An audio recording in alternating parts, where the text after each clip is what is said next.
The thoughts, views, and comments expressed by the hosts, guests, and callers on Beyond the Headlines are not necessarily those of management, ownership, or production unit of the Verizon Media Group.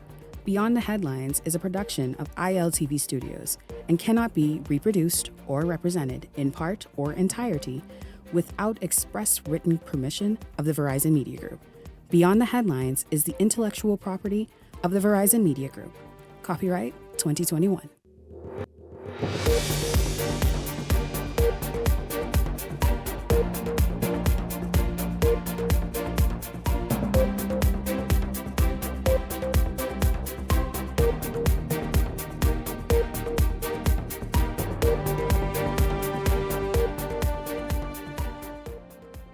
Tonight, an emergency meeting is now underway between the Ministry of Youth, Sports and Culture and the JCNP. We will go live at that meeting to get the latest. Also tonight, the Coral Towers at the Atlantis Resort closing, putting hundreds of people out of work. We'll tell you the reason behind that decision. Also, the news is a bit better, though, in Grand Bahama, as residents and business owners say the new injection brought about by the Carnival celebration is already being felt on the island. We are hoping to go live to Linton Ritchie, who is in Grand Bahama tonight. If not, we will hear from him as well. This is Beyond the Headlines. It's so wonderful to have you join us. Good evening. I'm Shanique Miller. Thank you so much for being here. Of course, we have Laurencia Smith standing by. I was also to have been joined by Junkanooers at the top of tonight's show to really get into this discussion. As you heard me say a moment ago, they are in emergency meetings, and so that's exactly where they are. But Laurencia is and has been following the story really all afternoon since they went into those closed-door meetings. She is live tonight, and she's standing by outside the Ministry of Youth, Sports and Culture, where key stakeholders are currently locked in meetings. Laurencia, I know that everyone wants the best, particularly, I guess, the ministry would want this to work out in the best interest of everyone involved. Good evening to you.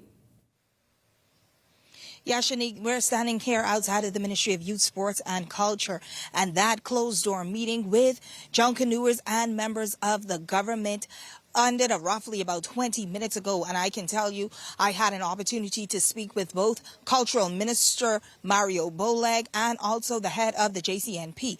As we know, over the last several days, tensions have been boiling over the proposed Junkanoo Authority bill. Now, whether or not Junkanoo is still suspended, it may be, because we pressed the head of the JCNP, Dion Miller, about the state of Junkanoo activities, and he simply said that it's a matter that he's not addressing right now, and he has to take it back to his members. Now, he did not go into much of what took place in the meeting. He said the whole objective was to come to an understanding of what this bill actually means.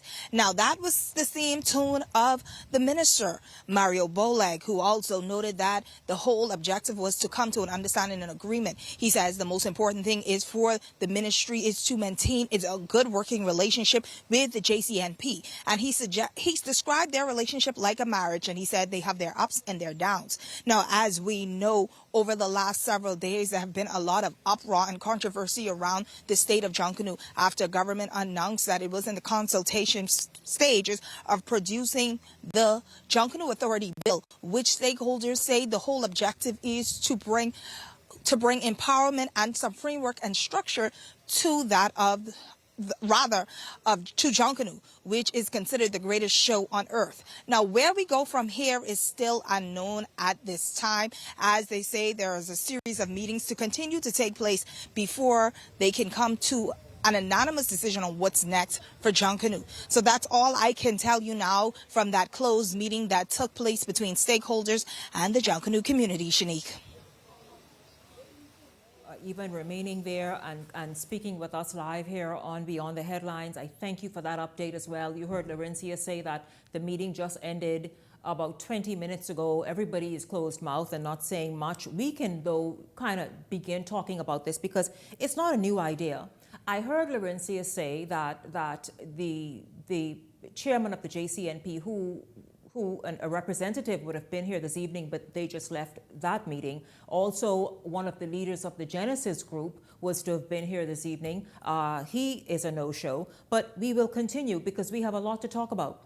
I am not sure what it is about the contents of this new bill that is difficult to understand. In 2018, the present leader of the Free National Movement, Michael Pintard, who was Minister of Culture at the time, also had this idea of introducing an authority of sorts. In fact, it was a whole bill. It was called the National Junkanoo Authority of the Bahamas. And this bill, if that's not the one, certainly he spoke. Here's what a headline is that we had here at Eyewitness News. Culture Minister Michael Pintard told Eyewitness News that his ministry is working towards monetizing and internationalizing Junkanoo. Now, we have not seen what this new authority bill is, but the idea has been floating about since 2018, maybe even before then. What is the issue and the disagreement? Now, another question one may ask, well, why not maybe wait until the season is over? After all, it's almost in the middle of preparations. In fact, groups have been already started preparing. Why doesn't the ministry wait until after the season so that these meetings can happen and everyone have a full understanding and move forward more cohesively? Well, this is exactly what's happening right now. You know the JCNP has said that they will not go to Bay Street. They have totally stopped every bit of preparation that they've been doing, and this is what it is. Now, Justin, I thank you very much. We will now go to the story, and then we will come back, and we will have more discussion on this and what's happening right now in terms of Junkanoo. Tonight, the proposed National Junkanoo Authority of the Bahamas bill is causing tension in the Junkanoo community. Critics warn it's the wrong time to pursue this, and some voices are urging restraint. Among the skeptics is Junkanoo legend and the Coalition of Independence Culture Shadow Minister Linda Stubbs, who says this isn't the ideal time for such a disruptive discussion. Why now, though? Why at this particular point when Junkanoos are in their creative zone? Her comments come as the Junkanoo Corporation of New Providence, the independent body that organizes the parades, has rejected the bill outright. They've taken the drastic step of suspending all official Junkanoo events, throwing the upcoming Boxing Day and New Year's parades into uncertainty. Leave the Junkanoos alone. Let them get to Bay Street for December and January. Go to the table and do your negotiations. Sources within the JCNP say the bill threatens to strip them of their authority, transferring control to a permanent government-appointed body.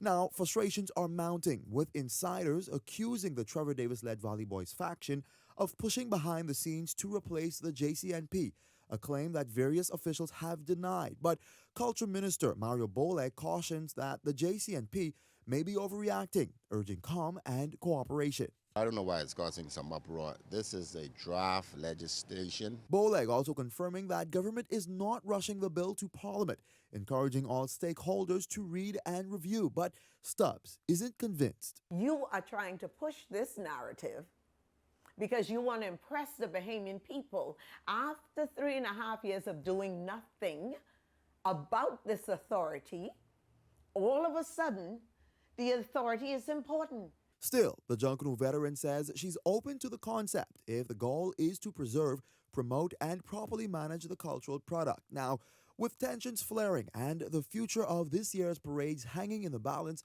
this is a story far from over. In the meantime, Boleg is of the view that the JCNP doesn't have the authority to cancel parades for the remainder of the season. Their responsibility is for the judging of 2 parades, Boxing Day and New Year's, and the ticketing. And that authority was given to them by the Ministry of Youth, Sports and Culture, who has the authority to take it away from them at any given time. Jose Etienne, Eyewitness News. This is the thing. Does the ministry have a right to have a say? You know, the JCNP is of the opinion that government, listen, we have been managing this now for 20 plus years. Let us do what it is that we do. What do you think about that? What are your thoughts? And the reason I'm asking is, you all remember that there is something called seed money. In fact, if they don't get that even before December, they are absolutely in a riot. So that seed money comes from the government, you and me. So therefore, there has to be some input. Should the JCNP be allowed to manage the parades? Yes, of course. Certainly, but with accountability and oversight. Also, this Valley Boys row that so many have been talking about, does this have any bearing on what's going on? Why is this resistance? Again, I said at the top of the show, this is not a new idea. Former Culture Minister Pintard had the same idea. And what is the idea? To what everybody's been crying for and talking about for decades now, everyone in Junkanoo. Let's make Junkanoo a cultural expression that the world loves, that is lucrative for every participant and every group, and let's move it forward. Let's modernize it. Joining me this evening is Ellington Ferguson. Ellington, good evening to you. Welcome to the show Beyond the Headlines, my contributor, Ellington. Ellington, it seems as though in recent time, before every season, during every season, there is a row as it relates to Junkanoo. Good evening, Shanique. Good evening, Bahama. Certainly, it's a pleasure to be here once again. Shanique, this thing with Junkanoo, I'm not sure where it's going to end up. Obviously, this whole discussion is being entered into with some level of prejudice, with some level of preconceived notions stemming from spillover from, in my opinion, the issues last year with the Valley Boys. Obviously, the JCNP is not in good spirits with the government, with this present government. Mm-hmm. And you're seeing it in these negotiations. They came to the Bahamian people and... Hold on, you're almost suggesting that it can be politically motivated, this standoff that's happening. I'm getting the feeling that it is. Because here it is, you came to the Bahamian people, you didn't say, well, hey, they said this, they said they're going to do this is what we don't like, this is what we don't think should happen. None of that. You just heard that they're putting a bill authority out there, which again, like you said, was floated before, and we didn't have all this ruckus. But you heard that they're putting authority out there, and without any discussion, you start canceling and canceling and canceling. So you want to do things where the government would be embarrassed and people would start crying out against the government. I don't think this is the way to go. This is not the way to do things. This is absolutely, and that's why I'm suggesting it's spilling over from what the issue that's been happening from last year with the Valley Boys. And there's some bad blood between the government and the JCNP. The minister talked about, and I don't hold no water for the minister, but he talked about this whole authority will be able to empower Junkanooers more. It removes the government from direct operation, even though the government still giving the seed money, okay? And so you can't just tell the government and the taxpayers people to stay out of Junkanoo. It's Junkanoo business. Junkanoo business is all of our business. Mm-hmm. It's our culture. Mm-hmm. You just happens to be the ones that performing. It's all of our culture, and we all have a say. We all have a stake in this. And so we've got to approach these things with common sense, man. We have said, we meaning Junkanooers, Junkanoo leaders, those who are Junkanoo enthusiasts and participants and on the sideline, let's take this wonderful thing that the Washington Post, I believe it was some years ago, said this is the #1 cultural festival in the world. Let's actually then monetize that and really make it happen and take it international. Why do you suppose the resistance is happening now? Again, Shanique, I start to be corrected, but personally, I feel it's personal. I really feel it's personal because what they're doing now is what should have been done before all of those statements been put out. Cancel all practice, cancel. I think that was nonsensical. That was uncalled for. What about the fact that it's coming up on August? Things are, well, Junkanoo was started long time, as we know. They come in, there's the planning stage, this is what we're going to do, themes, and how it's going to look and how it's going to play out. And then, of course, you start executing that around this time of the year in August, September. What about the thought that, listen, Mario Boleg and his team should have waited until perhaps the season is done, meaning the 2025-2026 season is done, that's after New Year's Day, and then bring this to the table? And then after that, when we go into 2026, maybe they should wait until the 2026 season is done. Junkanooers enter into their persons that design costumes and come up with theme. They begin working immediately after New Year's Junkanoo is over. So all of this about waiting, I mean, waiting for what?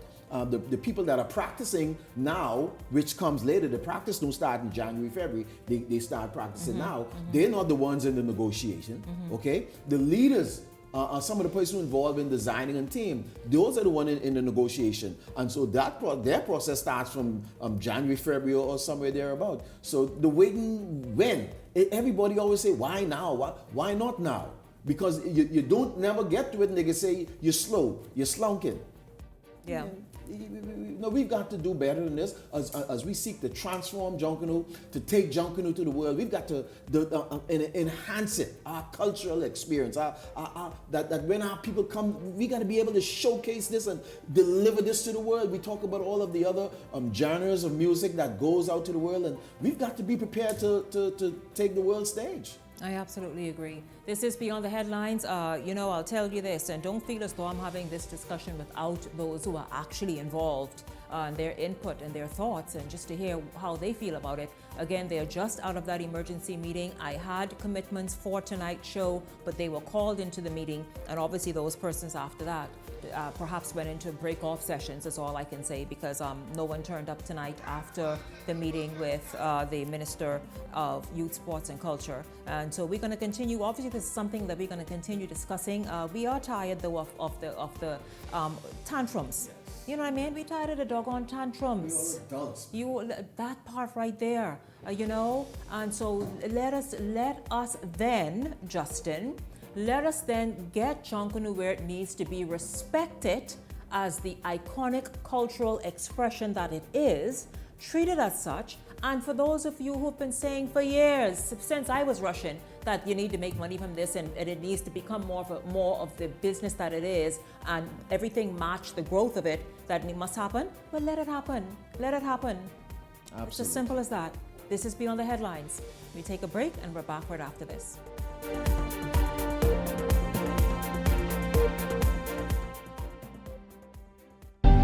Cancer Treatment Centers of America is now City of Hope, creating one of the leading cancer care and research networks from coast to coast, providing more of what you need. More locations means more care closer to home. More specialists means more expertise. More research means more breakthroughs. More advancements means more treatment options. And more options means more hope. Call now to get more of the care you need. Welcome to Blissful Escapes, where luxury meets affordability. Whether you're seeking relief from aches and pains or simply looking to indulge in some well-deserved pampering, relax and detox in our infrared sauna. Enjoy a soothing Swedish massage or an invigorating exfoliating body scrub. We also provide advanced facial treatments using cutting-edge technology, including hydrofacial, microneedling, and microcurrent therapies, located at the shops of Cable Beach Plaza. Comfort Suites Paradise Island is the best-kept secret in the Bahamas. Located directly next door to the Atlantis Resort, you'll receive all the privileges of an Atlantis guest with all the benefits of a Comfort Suite stay. Enjoy everything Atlantis has to offer, including Aquaventure Water Park, plus all the amenities of Comfort Suites. Free Wi-Fi, free breakfast daily, and kids stay, play, and eat free. Visit ComfortSuitesPI.com.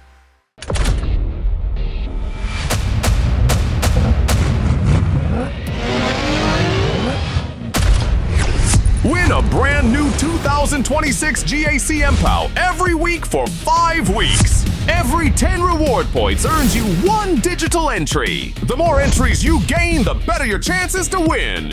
5 weeks, 5 cars. Will you be one of our lucky winners? Catch the keys today, only at Island Luck. Island Luck reminds you that it's only a game, so game responsibly. If you enjoy watching Beyond the Headlines, take advantage of our exclusive offers with 4 15-minute interview segments at $1,200 and 20 30-second TV ads at $2,000. Contact 557-0258 or 557-0259 for more information. Go beyond with Beyond the Headlines. This segment is brought to you by EV Motors Fleet Sales Division. For 2026 commercial vehicles, call 821-2403 today.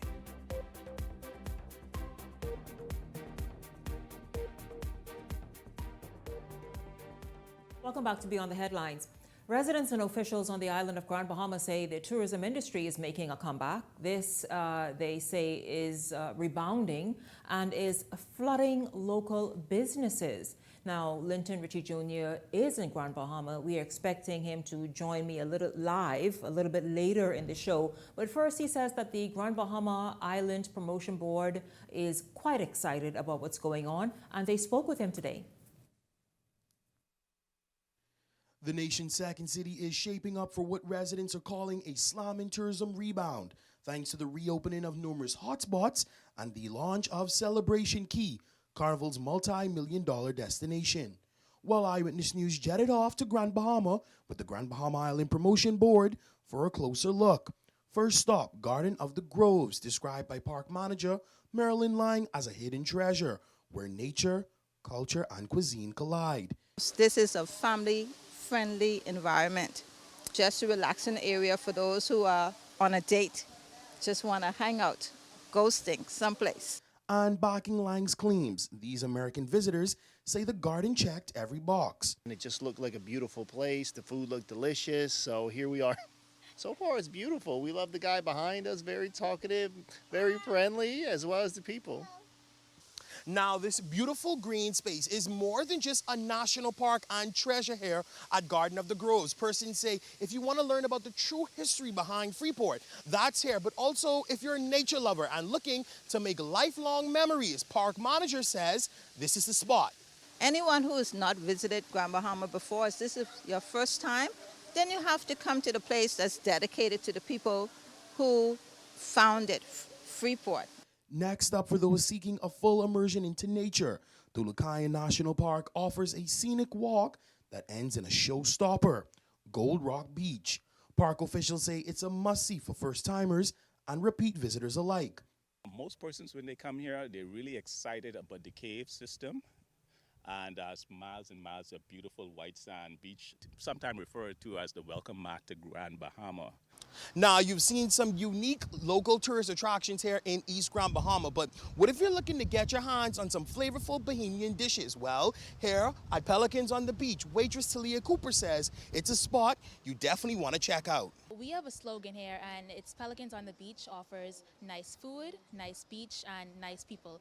But tourism in Grand Bahama isn't just about views. It's about resilience. Back in 2019, Hurricane Dorian wreaked havoc on the island, including this restaurant. But today, it's back and better than ever. So why do customers keep coming back? For many, it's the flavors and the feeling. Who wouldn't enjoy a delicious meal while enjoying the island breeze and the waves and the sea? It's just the atmosphere makes everyone want to come back. Island officials say the momentum is building with several projects already materializing and more in the pipeline. The future of Grand Bahama looks bright, and they're promising that while the island moves forward, its culture, history, and taste won't be left behind. Linton Ritchie Jr., Eyewitness News. Well, everybody is rooting for Grand Bahama. It's good to hear that again. Linton Ritchie will be joining us. He's headed to the fish fry. There is a fish fry in Grand Bahama. And just to see how that business has picked up there as well. We hope to be able to connect with him in our next segment. But let's just talk about it. Welcome back, of course, our Hot Topics panelists, Ellington Ferguson and Leslie Miller. Good evening, Leslie, to you. Good evening. And listen, isn't that just stunning to see? I know some years ago when I was as a reporter, I did some feature stories on Grand Bahama, and I did that nature trail, and it's so stunning just to see all that beautiful green that Linton showed us a minute ago in this report. Absolutely, Shanique. It's wonderful, and one of two of those things I was not even aware of. I think even we need to do more of that and showcase these places to even Bahamians. It's marvelous. Grand Bahama has so much to offer. Grand Bahama is on the rebound, and things are beginning to happen in Grand Bahama. I remember a few months ago, Shanique, you did a show here with the persons from the Port Authority, and they talked about what all they're doing, and we're seeing those fruits are coming off, even ahead of what the initiatives that the government is doing with the sale of the hotel. Hopefully that pans out like we talked about. But I'm happy and I'm excited about what's happening in Grand Bahama. The magic is returning to Grand Bahama, and trust me, I think we have yet to see what all is going to come out of this and the glory days of Grand Bahama. You know, most women are unaware of the beautiful attractions that Grand Bahama offers. The groves, gardens is one of the prettiest places in this country, but most of us are not aware of it. You know, the tourists now, because that's because Grand Bahama was really built on the premise of being a industrial complex, an operation, which it was. And then tourism came in about 20 years later and has already added to the flavor of what Grand Bahama is about. And I'm so happy. I think all Bahamians must be happy and proud of what is taking place now in Grand Bahama. We now look forward to having that new adventure that's going to happen shortly. And once they start the week on the old hotel, Xanadu, that's going to be something. So we do all, you know, what is going on in Grand Bahama and what is to come. She put Grand Bahama back in its place as the magic city, hopefully over the next 15, 20 years. And what is also interesting, Shanique, is to see the spillover from that new Celebration Key development, to see people moving around and going so into these other man. spaces. Yes. And hopefully the economy of Grand Bahama rebound and Grand Bahama take its rightful place in the economic and development of the Commonwealth of the Bahamas. It is poised to do so, and Absolutely. so we're quite happy. Back in Freeport, yeah, we're quite happy I to might be hear moving that. to Freeport. Yeah, listen, now, Beautiful place. Grand Bahamians don't need all of Nassau knocking on its door. They love me. Okay, yes, very, very good. Listen, but I'll tell you this, the people at the Coral Towers at the Atlantis Hotel wish they can smile as widely. The Bahamas Hotel Catering and Allies Workers Union President Darren Woods is refuting claims of mass separation packages at Atlantis as the mega resort grapples with a significant decline in bookings. This as the Deputy Prime Minister and Minister of Tourism, Chester Cooper, said that tourism numbers are on the upswing. Woods setting the record straight after Atlantis Vice President Vaughn Roberts revealed that its Coral Towers complex will be closed temporarily, an action he suggests should not be a surprise move, but one consistent with the actions taken in prior years during the slower part of the tourism calendar. However, there has been swirling concerns that those employees would be the subject of a downsizing exercise during the slow period. Now, Woods is clarifying what course of action workers are being advised to take while maintaining that their jobs are not in jeopardy. I want to categorically deny that there's no mass separation packages being offered to the bargaining unit employees of the Bahamas Hotel Catering and Allied Workers Union employed at Atlantis. What is happening is that they found themselves where there's a significant drop-off in the business. They were able to produce the information to show us, as a result of this tariff war that's going on, there's a significant drop-off in the business. We were able to see that, and what they're asking the employees to do, those who have excessive vacation, to take those time. Those who want leave of absence, they can take that also. And then after that, the persons who remain will be able to be placed in areas, because September is already a slow month when most of the people in the service industry take their vacation. No one is going to be negatively impacted or laid off or separated at this time. Most of them, the majority based on what we saw, will be the period that they have in excess will take them through this period that they're talking about. And they're talking about 8 weeks where in the first instance it's going to be three weeks. There's a group coming in and they're going to come back and then they're going to go back out. But even though they're saying 8 weeks, it will not be 8 weeks proper, because people are going to be there to close and reopen the hotel. We're watching any significant thing that happens, particularly in the U.S., because we see where the Trump administration is making various changes as they go along. So, of course, we have to keep our eyes glued to what is happening in the U.S., because anything that happens in the U.S. naturally affects us. And, of course, we stand ready to do what is necessary to ensure that our people are sufficiently taken care of. To Freeport, who's watching, Darren Meadows, don't play games. When I talked about Grand Bahama, Ellington and Leslie, I did not say this, but he reminded me a moment ago that I actually fell in the water off the kayak trying to jump to the floating bridge. And I have the bruise right now today. I need to sue ZNS. Did you videotape that? No, we didn't. Oh. No, we didn't. I'd but love to see I remember, trust me, I have the bruise. I look at it almost every day.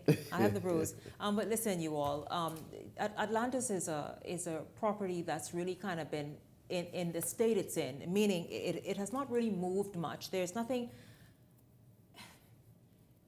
Atlantis has not refreshed itself, Stagnant. really, Yeah. for quite a number of years. We're looking for a buyer for the last 10 years now. And it's just a pity that, I understand what the president said that they're going to be laid off, but their job is secure. Well, if I'm off for the whole summer, how am I going to make an income?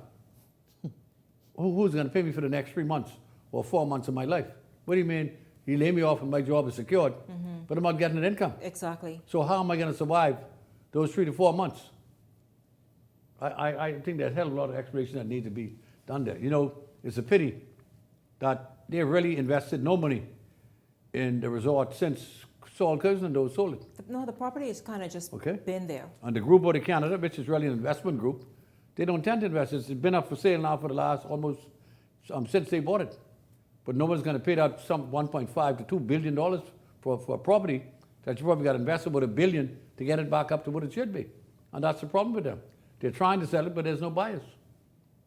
And I just hope that those persons who are going to be laid off, that the hotel would make some suggestion to them or some consideration in paying them even if just half salary. You say I'm a permanent secretary, employee, at least give me half a salary, eh? Give me something. Well, certainly, Shanique, my heart Do goes you out. believe they'll do that?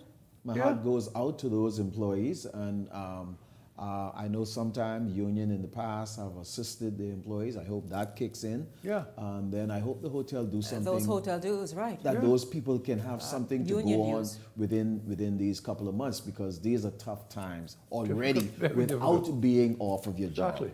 And so, yes, Atlantis It's rough out has been lagging behind for some time now. There's guests. They collect guest complaints about certain things. So they got a lot of work to do to make sure that for the upkeep of that hotel, even if you intend to sell it at some point, you can't expect to get top And don't forget the tower's been closed down about 7 years, eh? And then government got to look into that. We built that hotel was built with a promise of so much of jobs, and we have a whole tower, the beach tower, that has been closed for about 6-7 years. Yes, What's going on with that? What's happening? You don't What hear is nothing that about it. about? We talk about needing more room rate. We're talking about wanting more stopover visitors exactly. versus cruise visitors. And here we are cutting a big chunk of our room out of the room inventory that we have.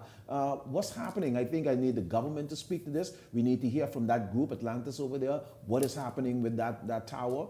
And let's go. What's going on with this property? What are you all going to do? Are you going to upkeep the property? As guests complains about a lot of the rooms are not up to par. It's you got the cost is still up there, but then the delivery of the service is not there. And what is interesting too is that the Ministry of Tourism is promoting this situation that we need more hotel rooms.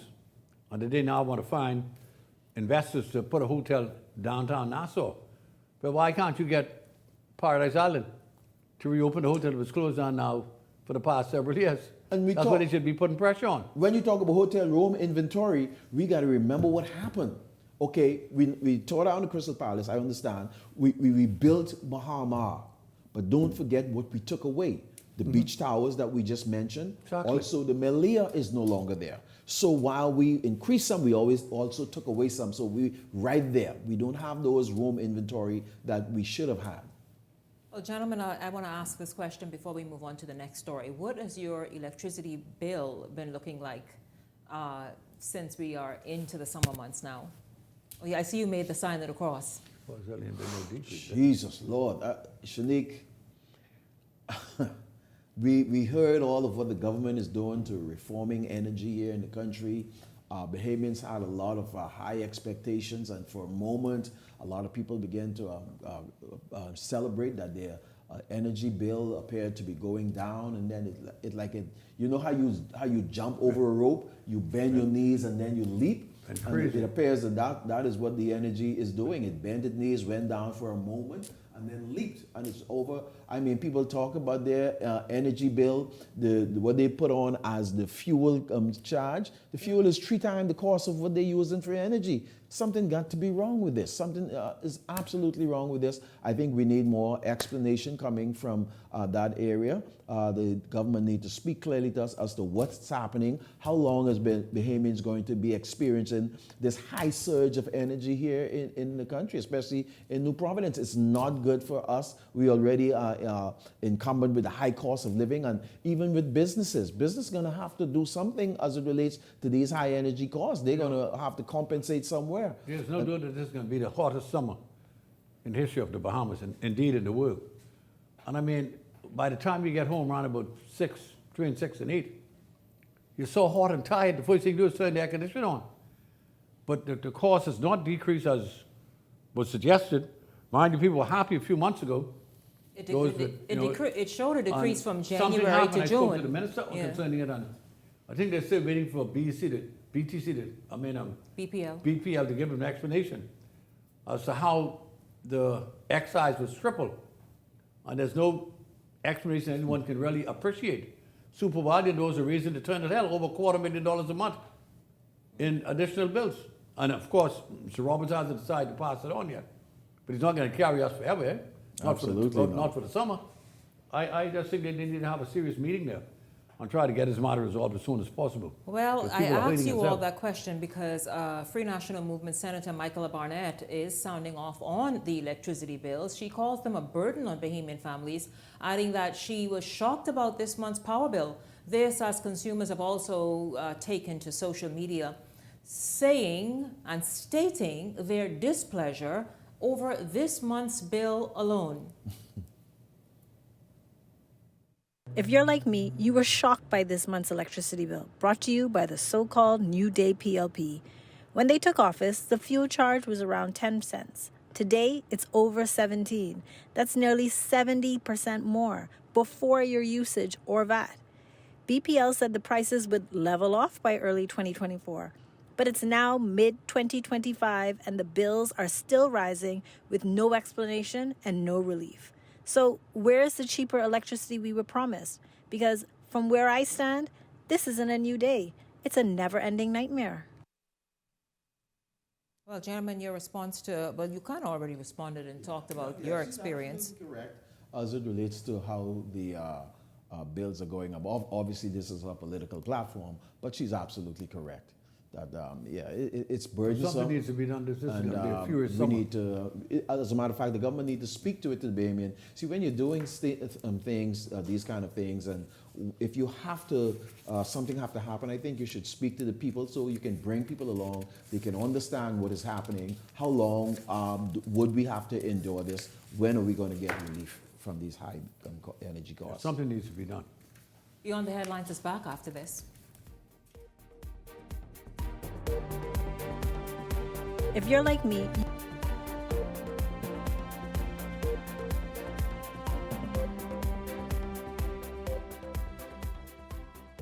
As we continue to develop the orange economy of the Bahamas and empower our artists and artisans, we as a government intend to show tangible support. We are therefore requesting our Bahamian artists and artisans to submit images of their handmade, authentically made Bahamian products and prices as we move to produce a live digital booklet with Bahamian-made works. With the creation of a live booklet, artisans can always submit new works to be included. It is our intent to use this book as a catalog for the purchase of items by all senior government officials for gifts, display items, and the like. Ministers, permanent secretaries, members of parliament, and ambassadors will be supporting our orange economy by the purchase of items and in sharing this book to the wider global creative community. We are committed to grow and expand the orange economy of the Bahamas.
you want a space.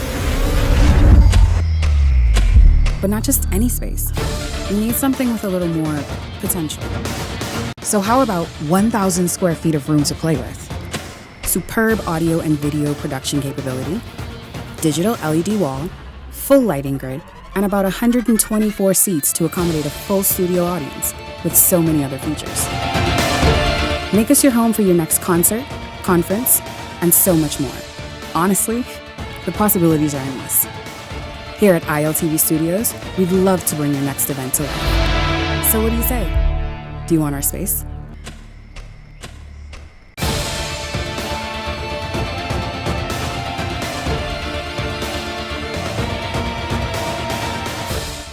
If you enjoy watching Beyond the Headlines, take advantage of our exclusive offers with 4 15-minute interview segments at $1,200 and 20 30-second TV ads at $2,000. Contact 557-0258 or 557-0259 for more information. Go beyond with Beyond the Headlines. This segment is brought to you by EV Motors Fleet Sales Division. For 2026 commercial vehicles, call 821-2403 today.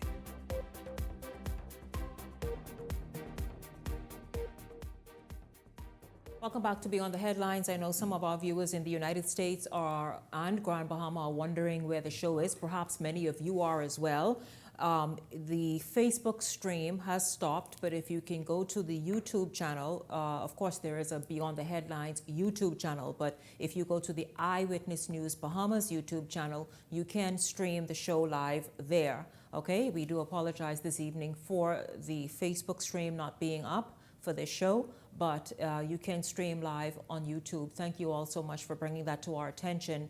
Once again, the viewers in the United States, viewers in Grand Bahama, many of you are asking about the show. Well, you can stream live on YouTube, and of course, you can watch it on television, but thank you for bringing that to our attention. Thank you so much. By the way, we are still waiting to hear from Linton Ritchie. Remember, he was supposed to have joined me live in this segment. However, Grand Bahama is big and wide, right? We think that it's just Nassau, we can get somewhere really quickly. So they're still trying to make their way at this very moment to the fish fry, but we'll just move forward. The national conversation surrounding potential changes to the Gaming Act continues to stir debate across the country with conflicting signals and growing interest from citizens. We went on the streets today, the Eyewitness News team did, to find out from many of you your thoughts. Should the Gaming Act be amended? And do Bahamians support such a move? Delano Roca has the story. While speculation has been rampant, Prime Minister Philip Davis has made it clear the Gaming Act will not be amended. Still, the issue continues to generate buzz, particularly following comments from His Excellency Sebastian, a prominent gaming executive, who has hinted at entering the political arena. Meanwhile, Seabreeze MP and wife of a gaming figure, Leslie Miller Bryce, has stated publicly she would welcome a cabinet position, stoking public debate over potential conflicts of interest. And I don't see no reason why the government shouldn't. You know, in this economy, you know, everyone should be given an equal opportunity. Not because you're a cabinet minister or because you're associated or have gaming interests. Makes that should disqualify you or make you an unworthy candidate, because in the same way you may still have a lot to offer to the country. Well, that's up to the Prime Minister to give a minister post, but yeah, Sabas is a Bahamian, so I mean, if other people could get whatever, then why not Sabas? She have the right to, because she's a Bahamian also, so. Doesn't matter to me once the person is, I guess, genuine enough to say be in Parliament. It doesn't matter who the person is, or if it's Sabaz, Leslie, it doesn't matter. The existing Gaming Act, passed in 2014, legalized domestic gaming houses, but specifically bars any licensee or applicant from being a politically exposed person or holding direct or indirect influence over a government official. Despite the Prime Minister's firm stance, questions persist about the growing political presence of gaming figures. Of course, because anytime you associate with activities like that, of course you're open to corruption and other things, yes. I feel as if it's going to be corruption. It depends on the person. I mean, they appear to be very transparent. You know, they will want to help, want to lend their expertise, and I think that's pretty good. Why wouldn't we? There's always that possibility, but we shouldn't deny people opportunities. Some residents say the act should stay as is, protecting against potential abuse of power. Others argue the industry is too influential to be excluded from national decision-making. You should stand strong. Stand for the people. It's unfair, actually, because of someone's personal life, that you prohibit them from becoming a cabinet minister or holding a ministerial post. If the husband is and the wife is not, I think the wife should have all rights to do as she pleases so that she can promote herself or himself in that same process. I don't think they should be judged. It's a private citizen, that's my personal opinion. You know, he's the prime minister, I'm not a prime minister, I ain't in politics. So I think it's fair game. For now, Prime Minister Davis is holding the line, declaring that the Gaming Act will stand. But with public interest rising and the political ambitions of gaming stakeholders coming into focus, the debate is far from over. Delana Roker, Eyewitness News. Well, it's quite an interesting story and debate. Bahamians are obviously paying attention and see key figures emerging on the political scene and wondering if they are successful in one arena, perhaps that can assist in nationally for the country. But as we were discussing as we watched that story, and Leslie has more details on this, that it really is something not just that is here in the Bahamas, it's an international sort of law or agreement. Leslie, can you fill us in further on that? Pretty much international agreement and convention. In any country in the world that has gambling, and Europe has a lot of gambling, and most countries in this hemisphere has a lot of gambling, but they've made it clear that if you want to become a minister in the government, where you have a lot of say and input, because remember, it's just one government, so each minister is responsible. Like same as the prime minister, you got collective responsibility in cabinet. So one can't deviate from the other. And the Bahamas would be penalized greatly if our act was to change to accommodate those persons who are in the gaming business or associated with the gaming business to become members of cabinet. It's very difficult. And I think the Prime Minister is really serious about not getting other countries and the international financial community, which is our second largest sector in the Bahamas, back in trouble again. He preferred us to stay out of it at this time. Now, if the countries or the convention changes, I'm sure he would do an about turn and do what is necessary. The question must be asked, why is this so? Well, many countries believe that gambling is such an intricate phenomenon that you should not be associated with the cabinet of any country if you're involved with gambling, because of the amount of money that is that goes through the hands of the major gaming entities in the country and elsewhere in the world. That's a very serious. They take it very seriously. And the Bahamas, if they were to back out, we will catch eternal hell from the financial institution worldwide, including the United States of America. So this is Britain, nothing to do with the laws that we decide we're nothing going to do with to the enact. Bahamas. Nothing to do with us. So basically a global convention that we operate on. You either abide by it or you would suffer the consequences of being blacklisted again. Nobody just given it a blacklisting for the last 20 years. Oh, we did. Right? Yeah, we wouldn't want that to happen again. I remember several of them. And Yeah, so now it explains, because actually many people ask the question because we did not understand what that law was about, what it meant, or even the fact that it extends beyond our borders. Right. And so it's good to know that. Gentlemen, I thank you both this evening. We surely did pull through, didn't we, tonight? I thank Laurencia Smith for the live drop she gave at the top of tonight's show. We made it happen, even though this whole show got turned around just before 8 o'clock. I mean, I tell you, thank you very, very much. Of course, I thank you, Ellington Ferguson, Leslie Miller, also for hanging out this evening. And Linton Ritchie, I don't know if you got to the fish fry of Grand Bahamas yet, but enjoy. Listen, I thank you all so much for tuning in this evening. I look forward to seeing you right back here tomorrow evening for another incredible show discussing the issues that are important to you. Until then, for the entire Beyond the Headlines team, I'm Shanique Miller. Make it a great evening, everyone.